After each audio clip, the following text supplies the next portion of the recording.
yo me consideraba ya un escritor de literatura. Lo que pasa es que yo había llegado, tenía la convicción de que el cine, la imagen, tenía posibilidades de expresión por la cual llegar mucho más lejos que con la literatura. Sin embargo, el cine y la televisión tienen una limitación de tipo industrial y de tipo técnico y de tipo mecánico que no lo tiene la literatura. Entonces, por eso yo dije alguna vez, en una época de pleito con el cine, porque yo he dicho siempre que mi relación con el cine es la de un matrimonio mal avenido, que no podemos vivir ni juntos ni separados. En una época de pleito con el cine yo dije que yo había escrito 100 años de soledad contra el cine.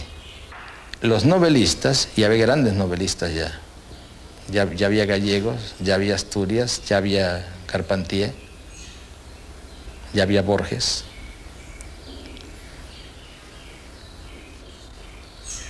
Los grandes novelistas de esa época consideraban que una manera de universalizar sus libros era hacerlos traducir. Entonces uno escribía prácticamente con el objetivo de que los libros fueran traducidos sobre todo al francés, al inglés y a cuantas más lenguas extranjeras mejor. Sin embargo, el gran boom de la novela latinoamericana vino no cuando se tradujeron, sino cuando logramos conquistar nuestros propios lectores en nuestros propios países. El día que los latinoamericanos nos leyeron las traducciones, la universalización fue automática. Ahora, lo que pasa es que sucede como en la literatura. Cuando uno los encuentra, están ya tan poetizados y tan manipulados literariamente que no se distinguen. Pero, por ejemplo, la lectura que hace mi madre de mis libros es una cosa ejemplar, porque mi madre se quedaba, ya no lee, pero de pronto estaba leyendo y decía, pegaba un grito, decía, ay no, pero ya mira lo que ha venido Gavito a hacer con decir que era ladrón, por ejemplo. No, y ella misma, hablando en voz alta, no era ladrón. Lo que pasa es que se decía que era ladrón y él lo pone ya como ladrón. ¿Y ahora qué hago yo cuando lo vea? Pero madre, pero si no es él. No, si se ve claramente que es él porque era el que usaba los zapatos y le hacía le hacía un hueco para que no le molestaran los callos. En fin, a ella no había manera de engañarla. Ella descubría todo lo que estaba detrás.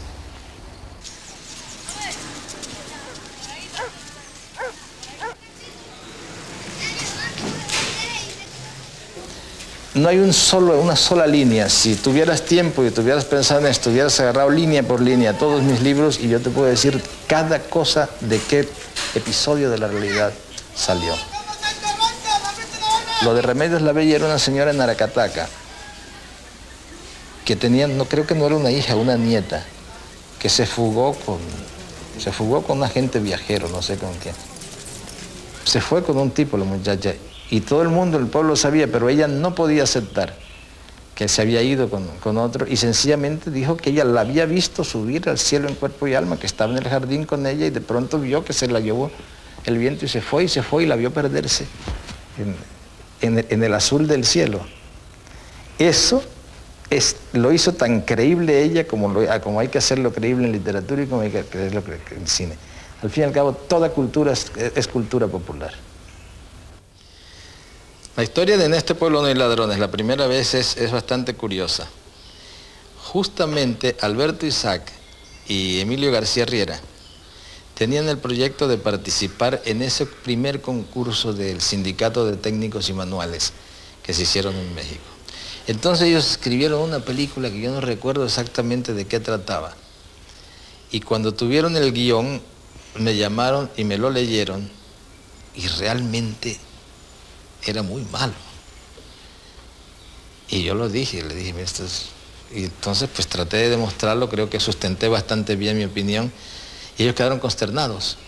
Y yo, tienes razón, pero el problema es que no tenemos otra cosa que presentar el concurso de cierre pasado mañana.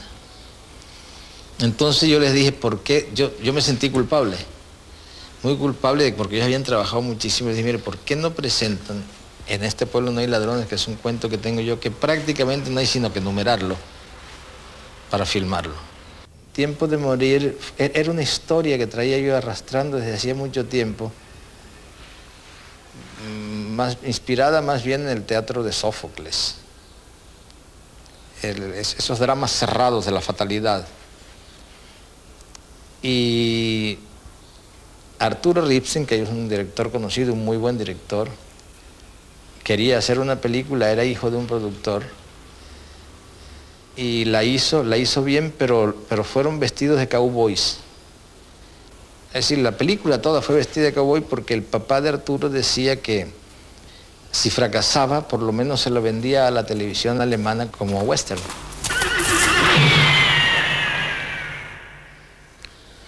Para mí fue muy frustrante. Para mí fue muy frustrante y yo le echaba la culpa simplemente al criterio de los productores. Y ahora me doy cuenta de echarle la culpa también al criterio con que nosotros nos acercábamos a eso. Nosotros queríamos saltar del mal cine o del cine que no se hacía a un cine utópico completamente. La prueba es que yo llevaba argumentos prácticamente todas las semanas a los distintos productores. Los leían y me los rechazaban, y los más amigos y los más compasivos me decían: mira, Gabo, es que tienes que darte cuenta de una cosa, el problema tuyo es que no le llegas a la gente. Son amiguísimos míos, todavía los encuentro y se mueren de risa cuando les recuerdo esta frase.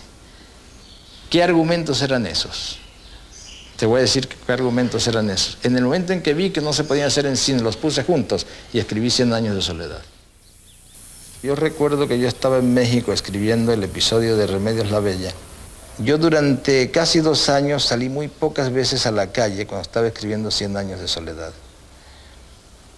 Pero cuando estaba en esa parte, durante 3 meses no salía al jardín de la casa. Toda la vida la hacía dentro de la casa. Y entonces ese día ya me consideraba fracasado, tratando de que Remedios la Bella subiera al cielo, de que fuera creíble. Entonces salí al jardín como a respirar y estaba corriendo un gran viento y había una chica que lavaba en la casa que estaba tratando de prender las sábanas en el alambre y no lograba, y la encontré envuelta en sábanas, enredada con aquellas sábanas mojadas que estaba tratando de tender a secar. Y regresé y esa fue la solución. La puse tratando de doblar una sábana y la sábana se la llevó. Inclusive los críticos dicen que traté de hacer la metáfora de que fue una vela que fue navegando con el viento. Nada de eso, era todo mucho más fácil. En el momento en que el lector encontró las sábanas, se creyó, lo creí yo y lo creyeron ellos. Los lectores de 100 años de soledad y de todos mis libros en general siempre me dicen: mira, a mí me gustó tu libro porque Úrsula Iguarán se parece mucho a mi abuelita, porque Amarante es igualito a una tía que yo tenía, porque el coronel Oliván Díaz era igualito al papá de un amigo que... Entonces tú sientes que están viviéndolo. En cine no se puede. En cine tienen la cara de Anthony Quinn, tienen la cara de Sofía Loren, tienen la cara de Robert Redford. Eso es inevitable y es muy difícil que un abuelito de nosotros se parezca a Robert Redford. Entonces yo he preferido dejarle a los lectores: literatura es literatura y cine es cine. La oferta que hago yo es esta: yo en mis libros son novelas y quedan como novelas. Déjenme escribir películas y déjenme escribir para televisión y tenerlos como cosas totalmente independientes. En la novela, que es otra de las ventajas de la novela deja un margen de creación al lector que no lo deja el cine. La imagen es demasiado impositiva. La imagen es de una definición total. En la imagen uno sabe cómo es la cara del personaje. En literatura, por mucho que se describa, siempre el lector tiene la posibilidad de llenar un margen que queda. En todo el mundo ocurren cosas como las que ocurren en nuestros países, pero la gente no lo sabe ver por su formación cultural. A la hora que existe un cartesianismo, un rigor de pensamiento que no permite ningún vuelo, entonces hay una enorme cantidad de cosas que se les pasan por alto.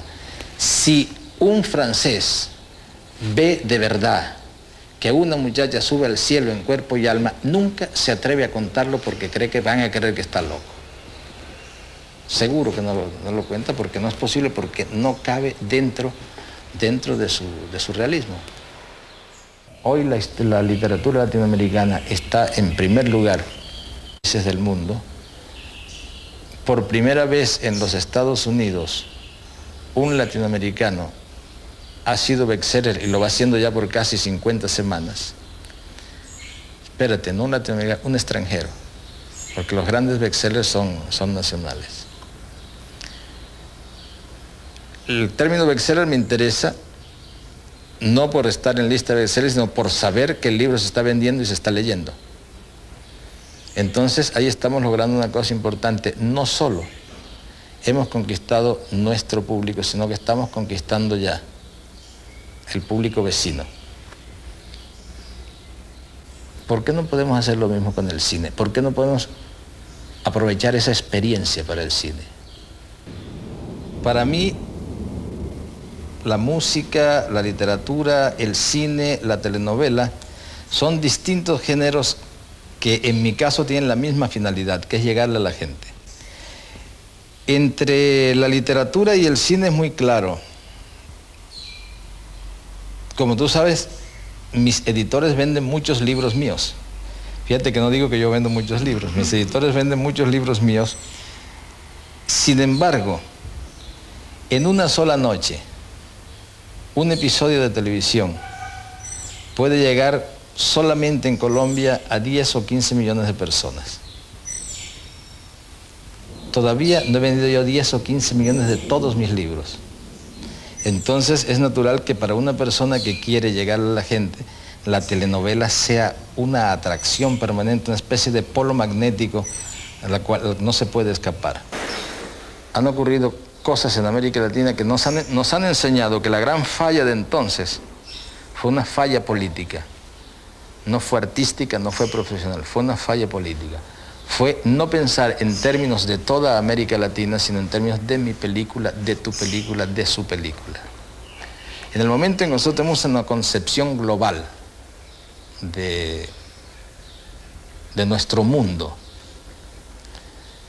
y en este momento hacemos el arco completo y nos damos cuenta que esa concepción no la inventamos nosotros, sino que está en el origen, que nos viene de Bolívar.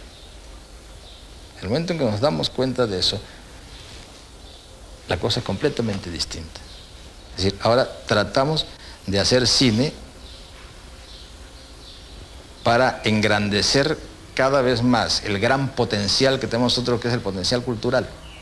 En el momento que estamos dispuestos a incorporar el cine ya verdaderamente dentro del torrente circulatorio de una cultura continental, de una cultura que sabemos dónde empieza y queremos que no se termine nunca, en ese momento ya es distinto del experimento que se hizo en México y sin el cual no podría hacerse lo de ahora. De alguna productora norteamericana recibimos una oferta y yo le dije a mi gente que sí, que con tal de que yo no tenga que ver nada con ella.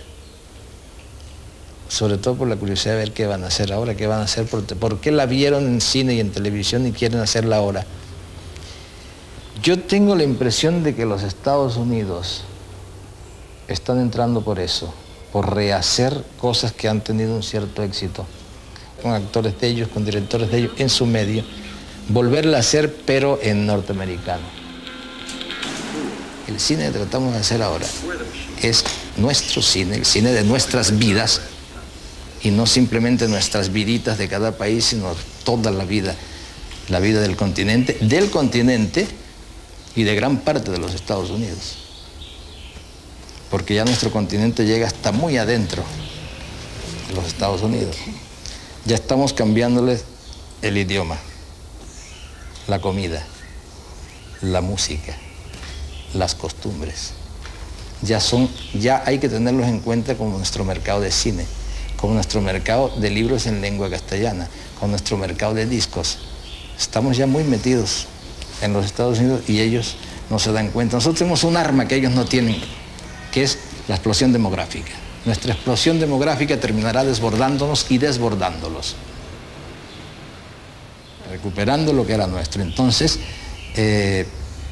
yo creo que son unas perspectivas, es un horizonte tan maravilloso que si yo me negara a utilizar en eso mi tiempo libre, mis posibilidades de acceso, mis recursos, prácticamente creo que merecería ser borrado de la historia.